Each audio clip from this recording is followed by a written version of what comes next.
and you hear the struggle of this mother who's in this very odd position, which is they're about to come kill. Allah already reads the overall story. They're going to kill all of the sons. And she's sitting there with her son. And Allah says again, nurse him. What is that supposed to do? It immediately draws us in to be what? Our heartstrings are pushed. Oxytocin is released. So we're invested in the story. Then we move on to, we said, what do we need? Endorphins, suspense, we need oxytocin, human connection. What's the next thing we need? Serotonin is to laugh. Where does the laugh come in the story of the side?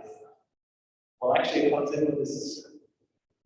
And when the sister eventually says, فَقَالَ هَلْ أَدُلُّكُمْ عَلَىٰ أَهْلِ بَيْتٍ يَدْخُلُونَهُ. Should I take you to at least a house that I know of? And those people, even though she's talking about her own mother, those people,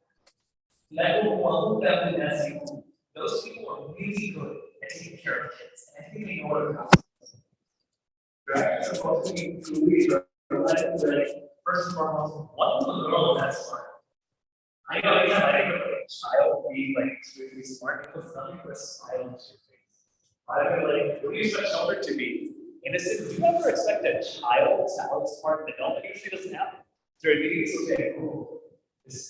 You have that, and then also you know something that the rest of the people in this audience don't know, which is she's talking about her brother, she's talking about her mother, which is making it seem like it's some random thing. You're once again intrigued by it. What I wanted us to focus on is even the mechanics of storytelling are found within the Quran. But the last thing that we ended with was particularly one of the things that we've been dealing with is what's the point of the story? A story is supposed to reinvent. One of the things that the Quran does is it tells a story that you've heard before, but gives you details that you've never heard. People were familiar. The story of Musa alayhi salam has been revealed. It's found within Exodus. Actually, the majority of Exodus is purely the story of Moses that's found in the Torah. But you know what details were never given? I actually had the opportunity of going through the story of Moses with a rabbi. And we were going to do a comparative study, where first he would go through the story of Moses, and then I would present to the class the story of Musa alayhi salam. And one of the key differences was they had a ton of introduction. Who it was it before the Hittite invasion? Was it after the Hittite invasion? Who was the father of Moses? And we had all of this big introduction of Moses, where did he get his name from, and all of this other type of stuff. And then I ended up going. And you know where I started the story? Musa alayhi salam's mother, how she felt like she was only almost in, I didn't use Surah Al-Qasas, I didn't use the story from Surah Al-A'raf, in which it said Musa alayhi salam's mother almost gave him away because she felt like she couldn't do anything else. Allah captures how she almost broke the whole plan because as soon as she saw Musa alayhi salam leaving, her heart wanted to cry out, but if it wasn't for Allah holding her heart in, she would have broken. That's what I started off with. And literally, like, you had the whole class being like, so what year was this? The one doesn't really say anything about that. How did she end up in the situation that she is? Where's the introduction? Where's Pharaoh's dream? And I was like, yeah, the Quran doesn't talk about Pharaoh. Later on, I was told I was actually wrong. The Quran does reference Pharaoh's dream. But anyway, like, my presentation of it was like, it doesn't do any of that. Like, so is your book saying? Talks about her emotional state. Talks about how she felt like she was broken. And it talks about how when Moses was returned to his mother, that her eyes became cool. The way I translate it is, she cried cool tears. And then I went through this whole explanation of what's the difference between cold tears and warm tears. And then the comment was, your book is much more emotional. I'm like, yeah, it is. Because that's what our book focused on, was the emotions of kind of what's happening. But that was part of it. The other part of it, though, was, who are the characters? Moses' sister has no role in the Bible. Sister of Musa, who's prominently found 3 different places in the Quran in this retelling. This exact portion of this is found 4 different times in the Quran. three of the times we saw some sister Bob. Pretty prominent character. That's how. So it reintroduces her into it. And when we start looking at even the archetypes and the roles here, the mother who size up has a pretty prominent role. Sister who size up has a pretty prominent role. And even Fir'aun, the villain of the story. Something interesting is Fir'aun is built as a pretty complicated character, where he has a foil to him that the Quranic narrative is not power completely corrupts. That's actually not the Quranic narrative, because why? There's a woman who enjoys a good amount of power in the story, the wife of Fir'aun. But guess what? She's also a prisoner. And she worships Allah subhanahu wa ta'ala. She's found in the story. It corrects the archetype as well. Why I say this is when we start breaking down the purposes of the Quran storytelling, it redefines for us first and foremost when we see people in problematic scenarios. Remember I said the Quran, someone who has a authentic introduction to the Quran and the story found within it, they're supposed to look at maybe a terrible person and they see their spouse, they're not supposed to say they must be terrible too. Because how often do we do that? All the time. We see someone and we think their whole family is terrible.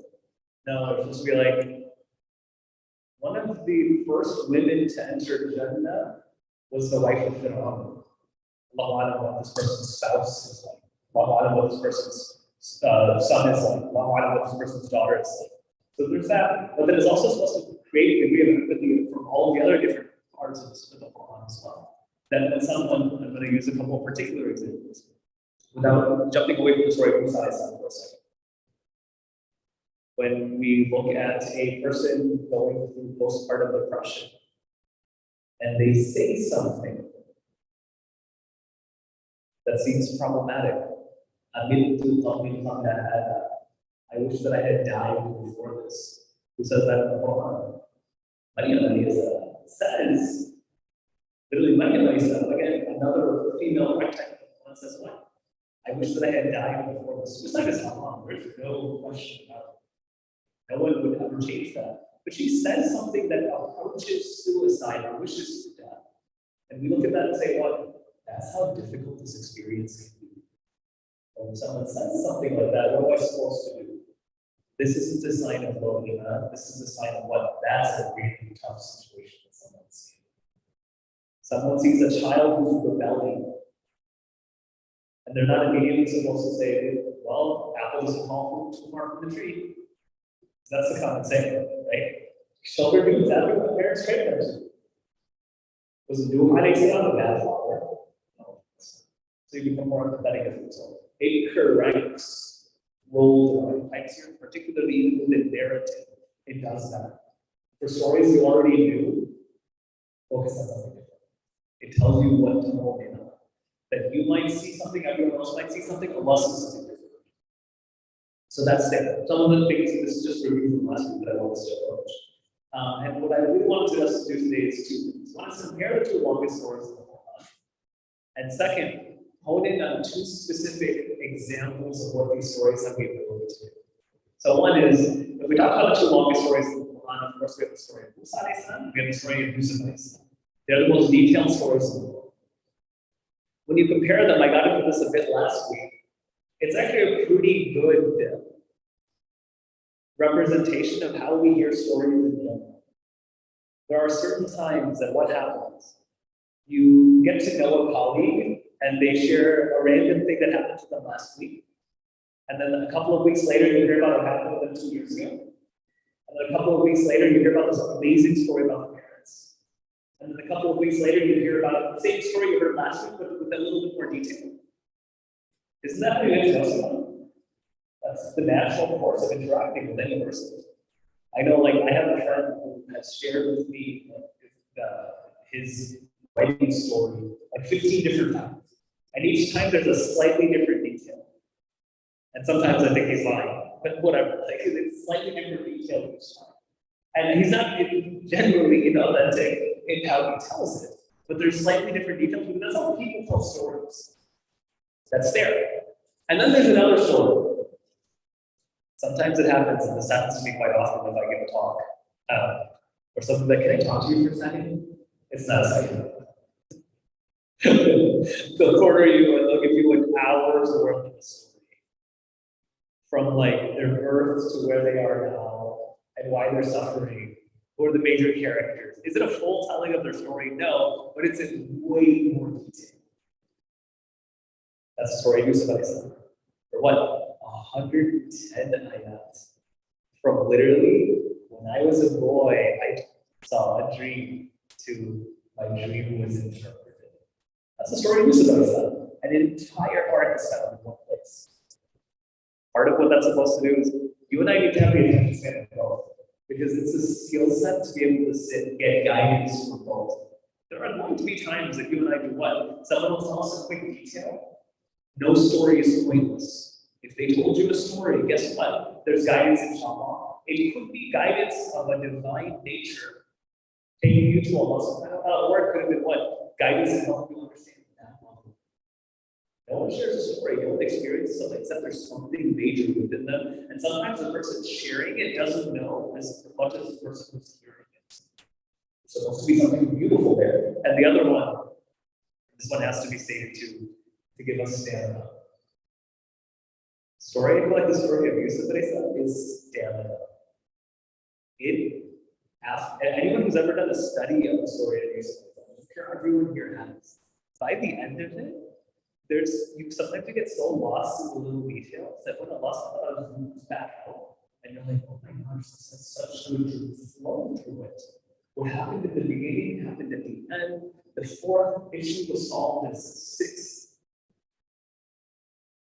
fourth and fifth, the third and seventh, like it's such perfect symmetry in the way that it's put together. And we should have the stamina and ability to do that. So that's what the law also gets us.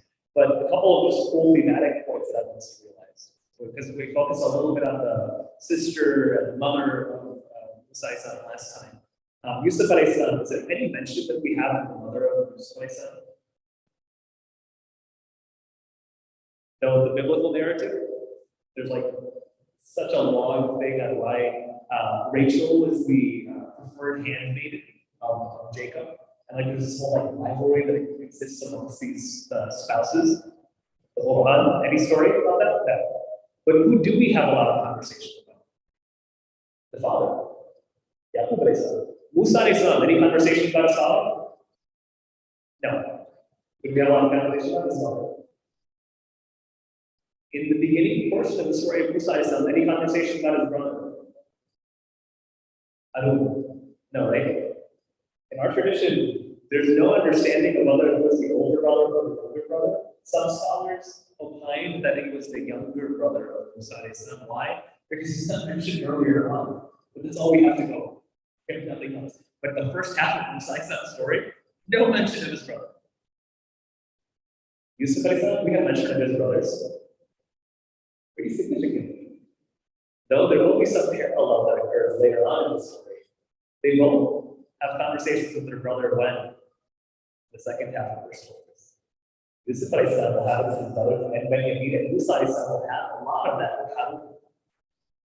Some scholars have looked at that and said, no matter how the story begins, if enough time passes, it'll have similarities to how it's going to be ending. I think that's pretty significant. That's actually true of how life works. That as you live life long enough, what starts happening? Even if you came from very different places, the lessons you learned are actually very similar that will lead to a very similar style of interaction that we'll get towards the end of it. Pretty beautiful. But anyway, let's continue forward. Musa alayhi salam, his whole arc is he leaves Egypt, then comes back to Egypt. Correct? That's his whole story. He kills a man in Egypt, that takes place. Yusuf alayhi salam, he leaves Palestine to go to Egypt, and then guess what he does? He brings his whole family to Egypt. Interesting kind of parallel. Story of Yusuf alayhi salam. How did this Palestinian family, the Bani Israel, end up in Egypt? Story of Musa alayhi salam. How did these Hebrew slaves leave Egypt? Parallel found within there. Yusuf alayhi salam, does he commit a crime to end up into Egypt? But he gets punished for a crime, right? He never commits a crime, but he gets punished for a crime. Musa, does he commit a crime? Does he ever get caught? No. He goes completely free when you think about it. He escapes. There's a trial that exists between both. One trial is hush hush. Aziz says, you're just going to go to prison for a while. Musa is going to be tried in front of the entire country of Egypt. Very public, but there's no verdict given. So, again, I can keep going on and on. There's actually a contemporary Imam, his name is Imam Asif Kirani, who has come up with 47 parallels between the story of Musa and Yusuf. It's a fascinating read. It's part of his PhD thesis, so I highly recommend it. And some of you are familiar with who he is as well. It's a cool book. He just left being the Imam in Worcester, Connecticut. I don't know where he's going. He's going to Medina. Oh, he's doing a sabbatical south. Okay, so that's good. When he said going south, I didn't know what he meant. Okay, mashallah, that's awesome. He'll preserve the money. But there's lots of little parallels that exist between these two stories. But the major thing is, if I was ever asked to teach an in-depth course, we would go through and do the parallels between the story of Yusuf and the story of Musa. Both of them require quite a bit of actual study.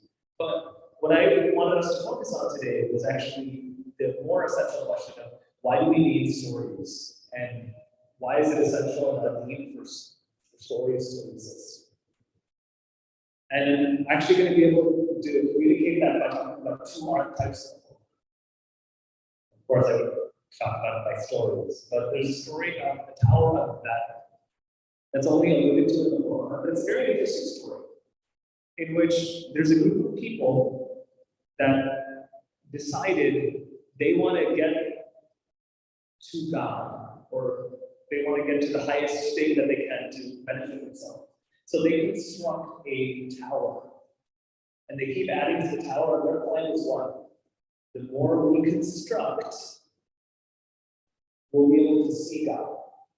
In the biblical version of this, what actually says is quite interesting. We don't say we want to see God, we say we will become gods. So we will construct a civilization, a tower, so high that we will be able to see God. We'll become gods. And then we have the idea in the Quran where Allah subhanahu wa ta'ala says, hold on fast to the rope of Allah subhanahu wa ta'ala together. Anyone know what the punishment was in the Bible? This isn't found in the Quran, but the punishment was in the Bible for the people of Babel. The story goes that as the construction was going on in Babel, God punished them by making them each speak a different language so that they could no longer understand each other. And then what happened? When they could no longer understand each other, they couldn't actually work on the tower anymore. So everyone just went their separate ways. Why I want that to stick in is I'm going to share a story of what happens when we don't have concerns. I was a younger chaplain at a liberal arts university in Shanghai. And I was leaving some sort of interfaith gathering, and I had a goofy on that day. And I looked like what I looked like, so it wasn't that long. Like I looked basically like I do now with a little bit longer hair. And I hold the door open for a woman behind me. And as I'm holding the door open with a smile, she tells me, I'm not going to do an impression. Are you only opening the door for me because I'm a woman? Do you think that I can't open the door myself? I'm standing there confused. I didn't say it, but I thought about saying this. I'll only now open the door for men. But somehow that seems even worse than what you think I'm doing.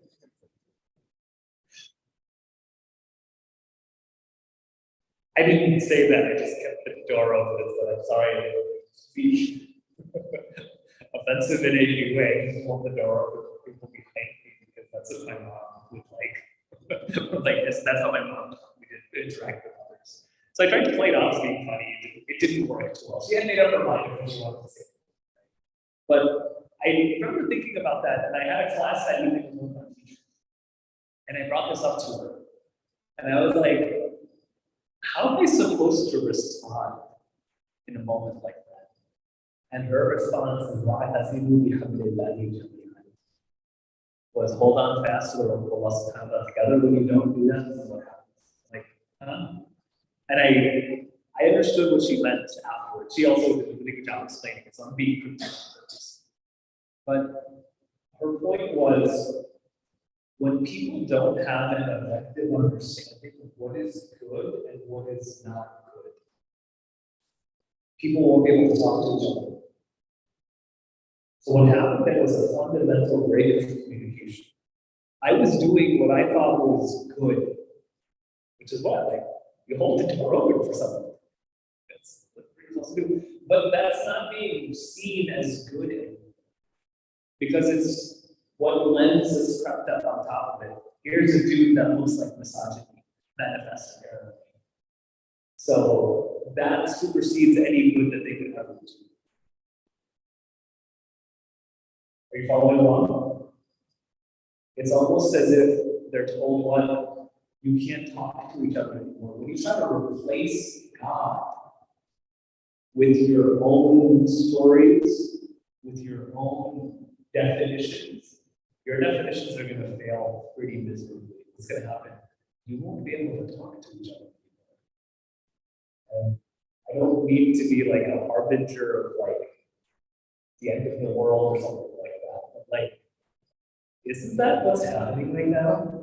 Or certain definitions that we thought were settled? What are certain good things? How do you, what's a man, what's a woman, what's a, like, do you see like goods in society that they're being completely redefined? And two people can no longer agree on what's right and what's wrong. Where does that come from? Well, some of it actually comes from abandoning stories that will teach you who is Allah. What's the right thing to do in any given scenario? What's a good archetype? What's a bad archetype? When we abandon storytelling, we actually abandon our deen. And deen, at the end of the day, I'm going to the actual linguistic definition of deen. I know most of us have asked, like, define deen. I've always heard that like expression. Islam's not a religion, it's a way of life. Yes, that's beautiful. I'm not disagreeing with that. But what does that mean? Like, what is deen? Deen, in the classical Arabic way to describe this, it's the fundamental understanding behind an action. If I walk into a sandwich store, I was going to say Subway, but Subway is weird now. Sorry, I ruined it for those of you. Go there. But anyway, if I walk into a sandwich store and I give the guy money, I'm expecting what? That he's going to make me a sandwich. That would be the deen in that scenario. What is the fundamental understanding between me handing over some food to somebody? Does that make sense? That's deen, the fundamental assumption behind the way I behave in the world. If you're to inherit that, our deen is based on what? It's based on these stories. It really is that when people suffer, and we can't give an explanation as to why they suffer, we turn to what? The story by Yuba and here's a man who had worshipped Allah subhanahu wa ta'ala his entire life, who was given so many blessings, and then they were all taken away from him. But it wasn't purposeless. He rose inside of Allah subhanahu wa ta'ala as a response to him not caving into that suffering. That's part of what makes the deed of a believer that when I suffer, that's what's happening. That's the idea of storytelling having an impact on our being. And what we do is we say, there's one source of all of that. We'll hold on fast to the rope of Allah subhanahu wa ta'ala all together. We all tell the same story. The ones that Allah tells, we continue to tell them. Because what is that at the end of the day? That's the rope of Allah subhanahu wa ta'ala. And if we hold on to that, we all rise as a result. Because we become more able to say the same punishment that was given to the people of Babel, which is what? They can't talk to each other anymore. The society gets more and more divided as time goes on. When their stories get lost, how do we keep our society together? By continuing to tell the same stories. Does that make sense? This is also not to say that the stories just confirm whatever we have. And this is where I'm going to shift slightly to talk about two things.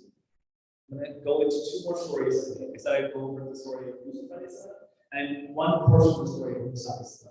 In the story of Yusuf, something interesting, and I'm not going to bring the ayah up, but Yusuf, how does the story begin? Anyone remember?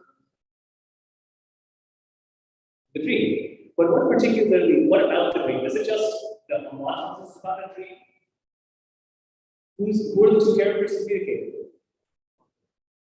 You have a young boy who wakes up in the middle of the night and says to his father, yeah, Abati, my father who I love so much.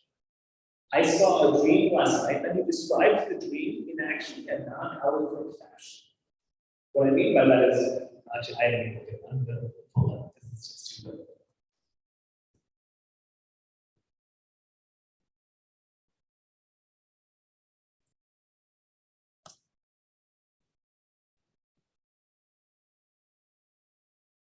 He actually says, إني رأيت أحد عشر كوكبا والشمس والقمر ورأيتهم لي ساجدين. Which, if we were to actually translate this literally, what it says is, oh my father, I really did see 11 stars and the sun and the moon, and I saw them to me prostrated. When you really think about that, does that sound eloquent? If you were to reiterate that to someone, there's 3 forms of repetition that are found within it. Like, it's not a very eloquent or well put together statement. But the point is, because what is it? That's supposed to tell you about the age of Yusuf. You're supposed to understand, like, this is a young man who maybe is confident. This is a young man who's worried about what he saw. And of course, we also have the beautiful element of what that he's already interpreting the dream. Because why? You wouldn't say sajidin. That would be for animate objects. You'd say it wouldn't be right to hold, it would be right to if they were inanimate objects. So like there's already a degree of interpretation. He's kind of intelligent, maybe not eloquent, that's being found inside. But the other thing that's it's supposed to do is, oh, if I want to be a good father, like Ulisa, what am I supposed to do? Listen to my child. When we tell the story, it's supposed to be teaching us about fatherhood. It's supposed to be teaching about what do good kids do. I should be a father that does this, and for a child, it's supposed to be, if I want to have a good relationship with my dad, I should be close enough to do what? Share my dreams with them. That's what a parent-child relationship should be. Like, listen to each other, talk to each other. And I'm not going to go over the story, but for example, something even more beautiful is his father's going to give him a word of advice at the end of this, which is what? He tells himself simply, oh, this is an amazing dream. Allah's going to teach you so many things as a result of this, but don't tell your brothers. Already there's other lessons that you get from, which is what? You protect your children. That's a huge archetype that we're supposed to appreciate as parents. Sometimes it's like, you hear about nightmare stories that family members do terrible things, like a child gets a terrible thing happened to them. And it's happened before to another member of the family. Why didn't you warn your children? Well, we didn't want to bad on the family members. Yaqub alayhi salam, father extraordinaire, warns his child, hey, your brother's have a pretty terrible tendency, so like, keep this down. That's one. But the other side is, Yusuf alayhi salam, years later, when he's in prison, he says the exact same thing that Yaqub alayhi salam says to those prisoners, which is also supposed to make us think, subhanAllah, that any words that I say to my child, they might remember them years later and could really come in handy. So I think this is a lesson to myself. I have a 6-year-old who at times, I don't know how much you guys know about 6-year-olds, but mashallah, 6-year-olds can talk. But I don't get to control which parts of what I say she's going to remember. So I better be aware. But there's something beautiful about that as well. What you tell her as a 6-year-old, even if you didn't see her for 10, 15 years, tell us that be the case. It might be impactful enough to that be the thing that sets her identity. So lots of beautiful kind of reinvention of archetypes. You see my point of what is Quran used to teach us, like what is the father supposed to do? What's the son supposed to do? What are these? It's found within the stories themselves. That's why we keep them. And why I'm also saying this is I want us to be careful.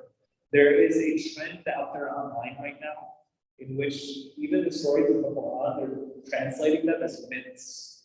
They're like fables in which you teach lessons, but they didn't historically happen. We believe that these situations actually took place. But we also do believe that they're eternal stories, meaning this is also not just talking about the story of Yaqub and Yusuf. This is taking place in millions of homes across the world. And what's happening? A young child is talking to their parents. And some people are passing the test and giving the attention that they need. And somehow they heard the archetype of Yaqub is consulting. And others are completely neglected. That's taking place everywhere. So everything that we see in this Quran, of course, is something that's constantly occurring, but it's this moment to teach us morality. What are you supposed to do in that moment? No person is allowed to come forward and say what? The way he interacted wasn't right. Because remember we said that again, it establishes what's right and what's wrong. The Quran comes to do that so that we all share the same story and tell the same story. So that what? I might get on the minbar and say, parents, listen to your children. And another person can't get up on the minbar and say, parents, don't listen to your children. Why? Like, no, I used the Quran. Like this is a story that Allah subhanahu wa ta'ala, no one is allowed to overrule this in some significant fashion. So it leads to a working society at the end of the day, preservation of the inheriting storytelling from the world. So that's just what I want to share here. Father was found, but a child does is found. We have the same things in terms of what would be more, I don't call it awkward moments in life, but that's why I went to the process. The story of Musa, which many of us have heard all the time. But we have the only engagement story in the entire Quran that exists. And that occurs with Musa. Most of us have heard this, he's just left Egypt. I'm going to share just one quick snippet of reinventing certain archetypes. And then when he reached the waters or the well of Medina, literally the waters of Medina, Musa has been traveling the desert for a long time. He just left Egypt, he's a fugitive from the law. Allah, we don't know how long this took. This could have taken a couple of days, this could have taken a couple of years till he gets there, but he's a fugitive from the law. Allah subhanahu wa ta'ala captures وَجَدَ عَلَيْهِ أُمَّةً مِنَ النَّاسِ. And then he saw in front of him people from mankind. يَسْقُونَ وَوَجَدَ مِنْ دُونِهِمْ إِمْرَأَتَيْنِ. And when he got there, he noticed two women holding back their animals. And he asked them, تَلُودَانِ قَالَ مَا خَطْبُكُمَا. What's your problem? The story has been painted. Most of us know this story a little bit. Where Musa runs away from Egypt. He has no food, no shelter. He's standing near a well of water. It might have been that he drank already. He's sitting under the shade. And he sees from the distance a group of people come and there's this well, and he sees a lot of them. And he sees particularly everyone is fighting to get their animals watered. And he sees these two women that are just like holding their animal back. I could imagine them playing tug of war with their animal. And if sheep want to go to the water, they're not letting him. And then he goes up to them and says, "What's your problem?" That's literally what he says. What's your problem? لا نسقي حتى يصدر الرعاء.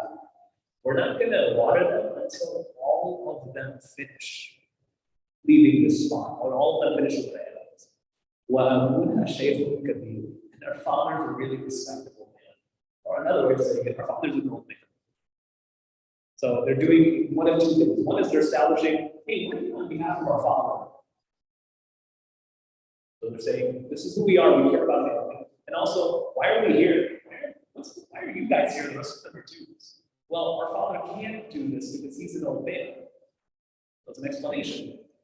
Then Allah SWT continues, فَسَقَى لَهُمَا ثُمَّ تَوَلَّوْا إِلَىٰ ذِكْرِهِ. So he waters their animals for them. He does a favor for them. And then he says, فَقَالَ رَبِّ إِنِّي مَا أَنزَلْتَ إِلَيَّ مِنْ خَيْرٍ فَقِيرٌ. Oh Allah, of whatever good you're sending my way, I have great need of it. So already a beautiful moment of what Musa alayhi salam is supposed to do in that moment. He does what? If it throws a couple of rectangles out there, if you see people in need, you help. Whether you need more help than them or not.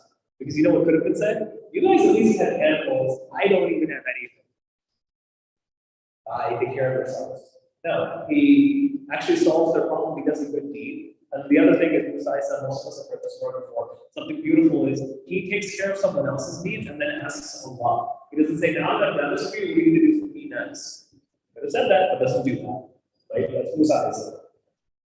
He goes to Allah subhanahu wa ta'ala. But it's also established to us like that's how we interact in any given scenario.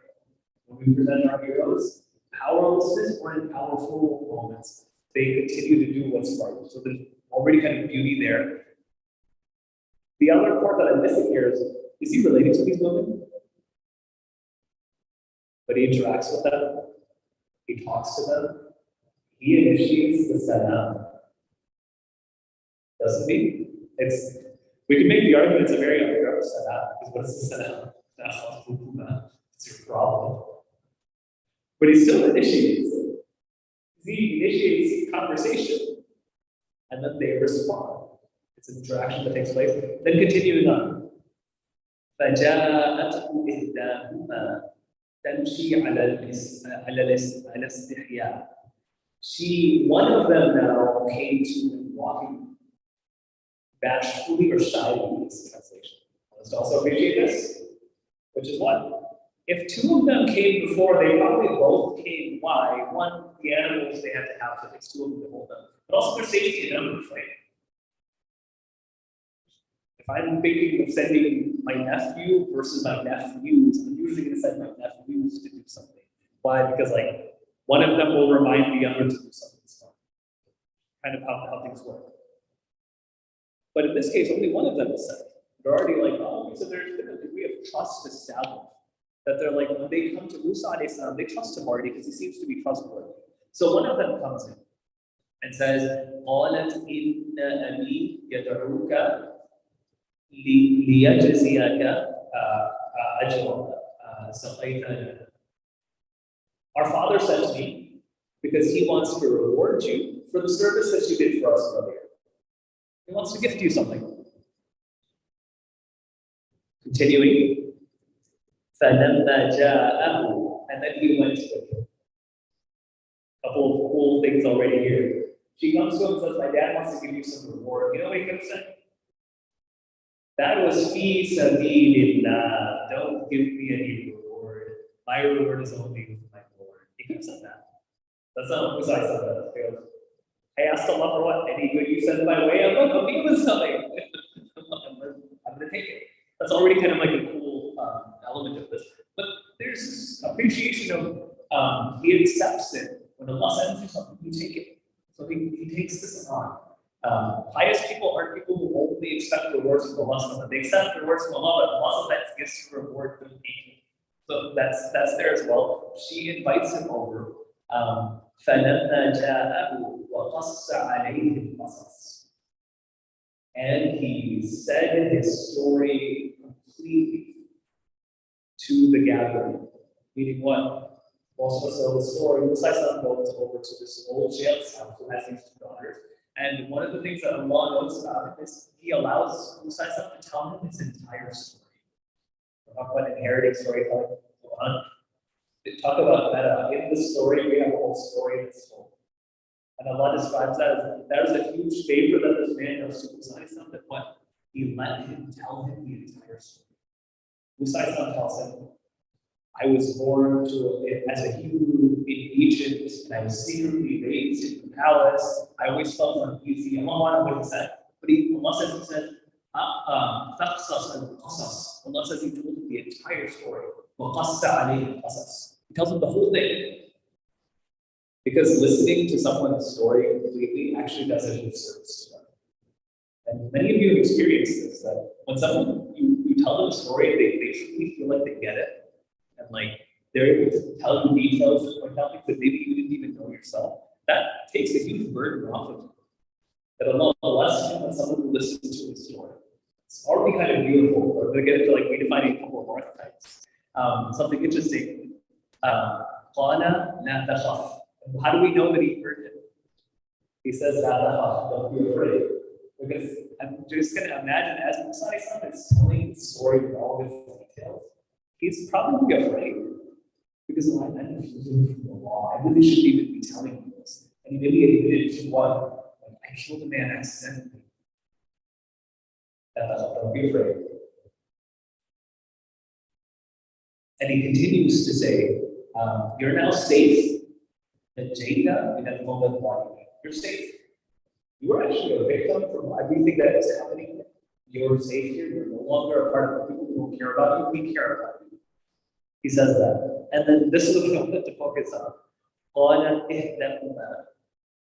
the women said, oh my father who I love so much. Why I wanted to focus on this, I'm contrasting this with what the story of Yusuf is. Yusuf said also, my father, right? And he shared a dream with him. The Quran also defines how close you're supposed to be able to be with your father. And he says,